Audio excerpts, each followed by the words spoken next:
وہ بار بار لامیا کی اس جنونیت پہ پاگل پن کا الزام لگا چکی تھی، لیکن اسے اس سب سے کوئی فرق نہیں پڑتا تھا۔ وہ اپنے احساسات کے معاملے میں خود کفیل تھی، اپنے جذبوں کو اپنے تابع ہی رکھتی تھی، کسی کی پسند ناپسند اس پہ اثر انداز نہیں ہوتی تھی۔ سبین کے ساتھ ہونے کے باعث وہ چند لمحوں کے لیے وہاں رک گئی۔ اس کی نگاہوں کے بالکل سامنے اوپیرا ہاؤس، جسے دیکھنے کے لیے ایک دنیا آتی ہے۔ رات میں واٹر لائٹ شو کا منظر دنیا کے خوبصورت ترین مناظر میں شمار ہوتا ہے۔ سبین چاروں طرف سرسری نگاہوں سے دیکھ رہی تھی، جبکہ اس کی توجہ برج کے اوپر چلتے سیاحوں پہ تھی، جو یہاں سے بہت چھوٹے دکھائی دے رہے تھے۔ ہاربر برج کی سیر کرنے والے بھی کئی دیوانے تھے، اور یہ اس کا بھی شوق تھا کہ برج کی اونچائی پہ جا کے باہیں کھول کے دریا کی ٹھنڈی ہوا محسوس کرے۔ لیکن اس کے باوجود وہ شرمندہ تھے۔ گاڑی پارک کرنے کی بجائے وہاں کھڑے گارڈ کو چابی پکڑا کر اندھیرے میں گاڑی کی آسمان کو کرتے، کیونکہ مزید تاخیر کو اچھا نہیں سمجھ رہے تھے۔ آفس میں داخل ہوتے ہی ان کی نگاہوں نے شوکت حسین سے کہہ نہیں سکتی تھی، اپنے برج پہ چڑھنے کے لیے کسی بہت سیدھا ان کے آفس کی طرف آ گئے، جو اس کے ڈر کو کے باہر کھڑا کر ایک کولیگ سے نبیل کے متعلق یہ شاید پاپا ابھی تک وہ نہیں نظر آیا تھا، وہ بھی ان کی طرح کسی پہ اپنا یہ نبیل کے متعلق آنے والے خیال کو جھٹک کر شوکت صاحب کے آفس میں داخل ہو گئے تھے، گہرائی میں چھپا رکھا تھا۔ آئیے میں آپ کا انتظار کر رہا تھا۔ اس نے زیادہ آفس میں داخل مناسب نہیں سمجھا اور اپنے قدموں کو واپسی کی طرف موڑ لیا۔ میں تاخیر کے لیے بہت معذرت خواہ ہوں۔ دونوں کا ساتھ ختم ہو گیا۔ سبین اپنے راستے کی جانب مڑ گئی اور وہ اپنی سوچوں میں انہوں نے معذرت کرنا ضروری سمجھا تھا۔ چلتی جا رہی تھی۔ گھر میں داخل ہوتے ہی اسے عجیب سا احساس ہوئے، جسے اس نے جھٹک دیا۔ زیادہ دن لگ گئے تھے، پاپا گھر پہ ہیں، سو اس نے بلا وجہ کا شور مناسب نہیں سمجھا۔ آرام سے دروازہ بند کیا، بیگ لاؤنج میں رکھتے ہوئے کچن میں آ گئی۔ اسے امید تھی ماما یہی ہوں گی اور ہمیشہ کی طرح پاپا کی موجودگی کو خاص بنانے کے لیے کچھ اچھا سا پکانے میں مصروف ہوگی۔ اس کی سوچوں کے برعکس کچن میں ماما نہیں تھی۔ اس نے سرسری نظر ہر طرف ڈالی اور خاموشی سے سیڑھیاں چڑھ آئی تھی۔ کمرے میں اندھیرا تھا، کھڑکیوں سے پردے بھی نہیں اٹھائے گئے تھے، اور یہ چیز اس کے لیے حیرانی کا باعث تھی۔ ماما اس کے کمرے کو ٹپ ٹاپ رکھتی تھی۔ روزانہ پردے اٹھانا، کمرے میں دھوپ اور ہوا کا گزر یقینی بنانا، لیکن اب یہ اندھیرا اسے اپنا منہ چراتا محسوس ہوا تھا۔ اس نے آگے بھر کے لائٹ جلائی اور سامنے کا منظر اسے چونکا گیا تھا۔ ماما بیڈ کی پشت سے ٹیک لگائے آنکھیں مندے دراز تھی اور ارد گرد سے بے خبر بھی لگ رہی تھی۔ اسے ایک دم پریشانی نے آن گھیرا کہ اگر وہ یہاں اس حالت میں تھی تو یقیناً کوئی وجہ تھی۔ وہ کئی پل اسی شش و پنج میں کھڑی رہی کہ انہیں اٹھائے یا رہنے دے۔ کچھ سوچتے ہوئے وہ آگے بڑھی اور ان کی پیشانی کو چھوا۔ انہیں ہاتھ لگاتے ہی اسے وجہ معلوم ہو گئی تھی۔ وہ یہاں اس کمرے میں اکیلی بخار سے بے حال ہوئی پڑی تھی، اور پاپا کے گھر ہوتے ہوئے یہ سب ہونا کسی اچنبے سے خالی نہیں تھا۔ اس نے آگے بڑھتے ہوئے انہیں سیدھا لٹایا اور لحاف اوپر اڑا دیا۔ وہ ایک دم اتنی بدحواس ہوئی تھی کہ سمجھ نہیں پا رہی تھی کہ کیا کرے۔ اس نے ایک نظر ماما کا ستا ہوا چہرہ دیکھا تو ہمت ہارنے لگی۔ اچانک اسے خیال آیا کہ ماما اس صورتحال میں اس کی پیشانی پہ گیلا کپڑا رکھا کرتی تھی۔ یہ خیال آتے ہی وہ نیچے کو بھاگی کہ پانی اور کپڑا لا سکے۔ چند لمحے لگے مطلوبہ سامان لینے میں اور وہ اسی تیزی سے واپس بھاگی تھی۔ ابھی وہ چند سیڑھیاں ہی اوپر آئی تھی کہ اسے رکنا پڑا۔ یہ کیسا شور مچایا ہوا ہے؟ گھر کی خاموشی میں اچانک ہونے والی بھاگ دوڑ سے وہ بھی چونک گئے، تبھی کمرے سے باہر نکل آئے تھے۔ پاپا، میں اپنے کمرے میں گئی تو ماما وہاں لیٹی ہوئی تھی۔ میں نے انہیں سیدھا لٹانے کی کوشش کی تو معلوم ہوا انہیں بہت تیز بخار ہے۔ ماما مجھے بخار ہونے پہ گیلا کپڑا استعمال کرتی تھی، سو میں بھی وہی کرنے لگی ہوں۔ سوری اگر آپ ڈسٹرب ہوئے تو۔ ان کا انداز اسے اتنا روکھا لگا تھا کہ وہ بھی لہجہ نرم نہیں رکھ پائی تھی۔ نہیں نہیں تو میں بالکل ڈسٹرب نہیں ہوا۔ وہ عجیب طرح سے شرمندہ ہوئے تھے۔ بلکہ چلو میں تمہارے ساتھ چلتا ہوں۔ وہ اپنی خفت مٹانے کو اس کے ساتھ ہو لیے تھے۔ انہوں نے بظاہر اپنے تاثرات معمولی رکھے لیکن دل میں عجیب سی ہلچل مچی ہوئی تھی۔ وہ خود کو فاطمہ کا مجرم سمجھنے لگے تھے کہ کیا ضرورت تھی اتنا سخت بولنے کی، لیکن اب یہ سب سوچنے کا کوئی فائدہ نہیں تھا۔ وہ اسی اکھڑے لہجے میں لامیا سے بھی بول گئے، حالانکہ جانتے تھے اس سب میں وہ بے قصور تھی۔ کمرے میں داخل ہوتے ہی جو منظر دیکھا وہ شرمندگی میں مزید اضافہ کر گیا تھا۔ گزرے چند لمحات نے سامنے لیٹے وجود کو نچوڑ کے رکھ دیا۔ وہ دہلیز سے قدموں کو آگے نہیں بڑھا پائی تھی۔ لامیا کو جو سمجھ آ رہی تھی وہ کر رہی تھی، لیکن اس سب کا کوئی اثر ہوتا نظر نہیں آ رہا تھا۔ اس نے جب یہ کوشش ناکام ہوتے دیکھی تو امید طلب نگاہیں ان کی طرف کی تھی۔ میں ڈاکٹر کو کال کرتا ہوں۔ وہ موبائل پہ کوئی نمبر ملاتے ہوئے دروازے سے دور ہٹ گئے۔ اس کی چمکتی گہری آنکھوں میں اس وقت پریشانی کے سائے لہرا رہے تھے۔ وہ سمجھتے ہوئے بھی سمجھ نہیں پا رہی تھی کہ اس نے دوبارہ موبائل پہ بات کرتے ابراہیم صاحب کو دیکھا، جسے آنکھوں سے ہر کہانی سمجھ جانا چاہتی ہو۔ ڈاکٹر زہیب آ رہے ہیں۔ پاپا نے فیملی ڈاکٹر کی آمد کا بتایا تو اس کے دل کو ایک یکگونا سکون حاصل ہوا۔ اس نے آنکھیں بند کرتے ہوئے سر بیڈ کی پشت سے ٹکا لیا۔ سارے دن کی بھاگ دوڑ کے بعد اس مشکل نے اس کا سر ہلا کے رکھ دیا تھا۔ وہ جتنی ریش ڈرائیونگ کر سکتے تھے انہوں نے اتنی ہی کی، لیکن اس کے باوجود وہ وقت سے نہیں پہنچ پائے تھے۔ وہ وقت کی پابندی کرنے والے شخص تھے، اس بات کے قائل کہ ایک ایک لمحہ قیمتی اور تاریخ رقم کرنے کا حامل ہے، لیکن اس کے باوجود وہ انسان تھے، ان سے غلطی ہو سکتی تھی۔ وہ جانتے تھے ان سے کوئی باز پرس نہیں کی جائے گی، لیکن اس کے باوجود وہ شرمندہ تھے۔ گاڑی پارک کرنے کی بجائے وہاں کھڑے گارڈ کو چابی پکڑا کر آئے تھے کہ گاڑی اچھے سے پارک کر دے، کیونکہ مزید تاخیر کو اچھا نہیں سمجھ رہے تھے۔ آفس میں داخل ہوتے ہی ان کی نگاہوں نے شوکت حسین صاحب کو دیکھ لیا۔ اپنے آفس سے ضروری ڈاکومنٹس اٹھاتے ہوئے وہ سیدھا ان کے آفس کی طرف آ گئے۔ انہوں نے آفس کے باہر کھڑے ایک کولیگ سے نبیل کے متعلق پوچھا، کیونکہ ابھی تک وہ نہیں نظر آیا تھا۔ وہ بھی ان کی طرح انجان تھا۔ نبیل کے متعلق آنے والے خیال کو جھٹک کر وہ شوکت صاحب کے آفس میں داخل ہو گئے تھے۔ تاشفین، آئیے، میں آپ کا انتظار کر رہا تھا۔ انہیں آفس میں داخل ہوتے خوبرو جوان کو دیکھ کر مسکراتے ہوئے کہا، میں تاخیر کے لیے بہت معذرت خواہ ہوں۔ ان کی توقع کے مطابق تاخیر کے متعلق کوئی باز پرس نہیں ہوئی تھی، لیکن انہوں نے معذرت کرنا ضروری سمجھا تھا۔ میں آپ کی طبیعت سے واقف ہوں، اس لیے جانتا ہوں تاخیر کی کوئی نہ کوئی وجہ ہوگی۔ انہوں نے ان کی معذرت کو بھی سنجیدہ نہیں لیا تھا۔ اس بار لندن میں کافی دن لگا کر آئے ہیں آپ؟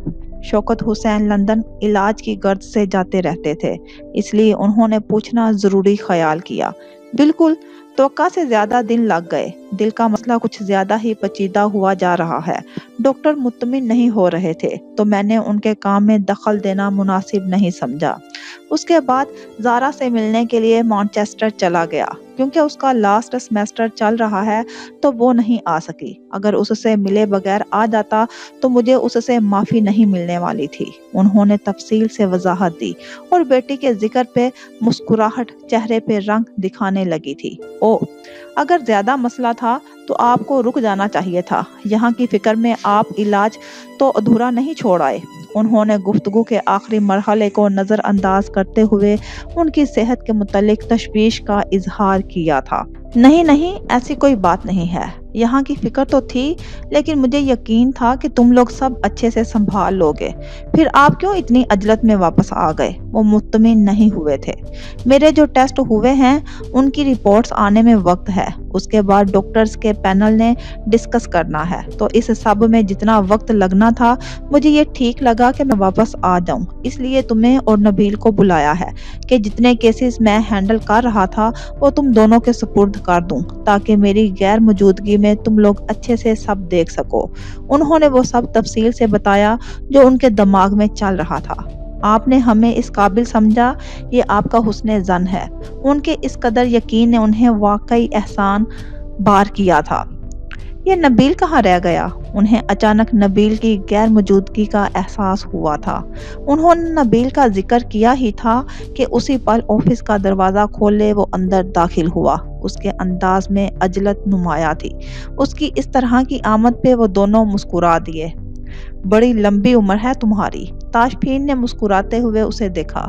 سوری سر، بہت دوڑا لیکن پھر بھی وقت کی دوڑ سے ہار گیا۔ اس نے معذرت بھی اس انداز سے کی کہ آفس کے ماحول میں شگفتگی بکھر گئی۔ آپ سے دوڑنے کو کس نے کہا تھا؟ گاڑی پہ آتے تو وقت پہ پہنچ جاتے۔ شوکت حسین بھی اس کے انداز سے لطف اندوز ہوئے تھے۔ بس سر کیا بتاؤں، میری وقت کے ساتھ کبھی بنی ہی نہیں۔ ہم دونوں ایک دوسرے سے آگے نکلنے کی کوشش میں رہتے ہیں اور ہمیشہ جیت وقت کی ہوتی ہے، اس لیے اس پہ بات کرنے کا کوئی فائدہ نہیں۔ آپ وہ بات شروع کریں جس کے لیے ہم سب یہاں اکٹھے ہوئے ہیں۔ اس کا انداز اتنا متاسفانہ تھا کہ جیسے وقت اور وہ میراتھن میں حصہ لیتے ہوں اور وہاں سے وہ ہار آیا ہو۔ نبیل دورانی، تمہاری یہ شوخی اور بانک پن مجھے بہت پسند ہے، اور سب سے زیادہ یہ چیز اچھی لگتی ہے کہ اتنی مشکل فیلڈ میں رہتے ہوئے بھی تم نے اپنے اندر کو مرنے نہیں دیا۔ میرے پاس وقت ہوتا تو میں مزید اس سب سے لطف اندوز ہوتا، لیکن مسئلہ یہ ہے کہ مجھے کسی بھی وقت لندن سے کال آ سکتی ہے۔ انہوں نے پسندیدہ نگاہوں سے سامنے بیٹھے دونوں لڑکوں کو دیکھا، اور وہ واقعی پسند کیے جانے لائق تھے۔ اس فائل میں ان سارے کیسز کی شارٹ لسٹ ہے جو میں ہینڈل کر رہا تھا، مجھے کرنے تھے۔ انہوں نے ایک فائل ان دونوں کے سامنے رکھتے ہوئے بات شروع کی تھی۔ یہ سب اب آپ کے سپرد ہے۔ آپ دونوں کو میری واپسی تک یہ سب ہینڈل کرنا ہے یا کروانا ہے۔ ان کیسز کی ساری فائلز بھی اکٹھی کروا کر ایک جگہ رکھوا دوں گا۔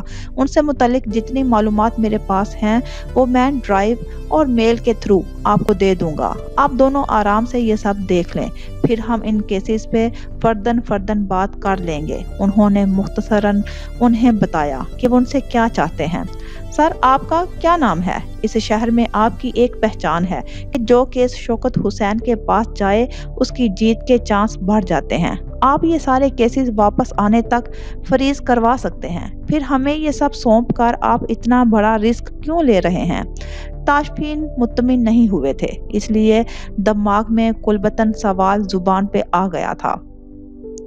آپ کو اپنے بارے میں کافی تحفظات ہیں۔ انہوں نے مسکراتے ہوئے سامنے بیٹھے تاشفین کی پرسوچ نگاہوں میں دیکھا تھا۔ میں آپ دونوں کو آپ سے بہتر جانتا ہوں۔ مجھے یقین ہے کہ آپ یہ سب اس طریقے سے ہینڈل کریں گے کہ میری غیر موجودگی کسی کو محسوس نہیں ہوگی۔ اس لیے بے فکر ہو کر شارٹ لسٹ والی فائل کو دیکھیں تاکہ ہم اس پہ مزید بات کر سکیں۔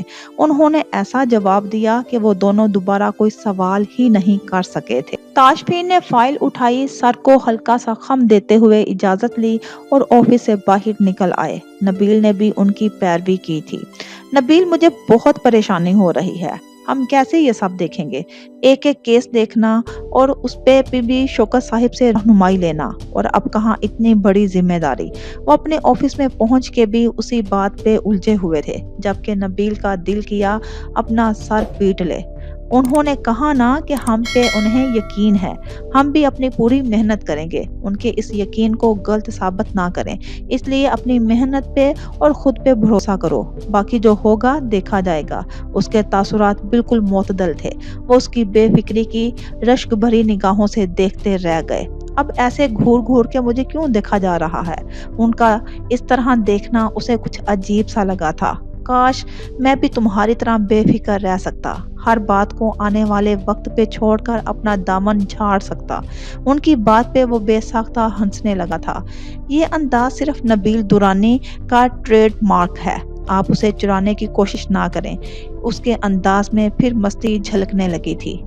تاشفین نے چہرے پہ سختی کا تاثر قائم کر لیا تاکہ وہ دوبارہ سے غیر سنجیدہ نہ ہو سکے، کیونکہ اگر وہ پٹری سے اتر جاتا تو ان کا سارا کام ادھورا رہ جانا تھا۔ ان کی سختی وہ بھی محسوس کر گیا، تبھی سنبھل کر بیٹھ گیا، جس کا مطلب تھا کہ وہ کام کرنے کے لیے تیار تھا۔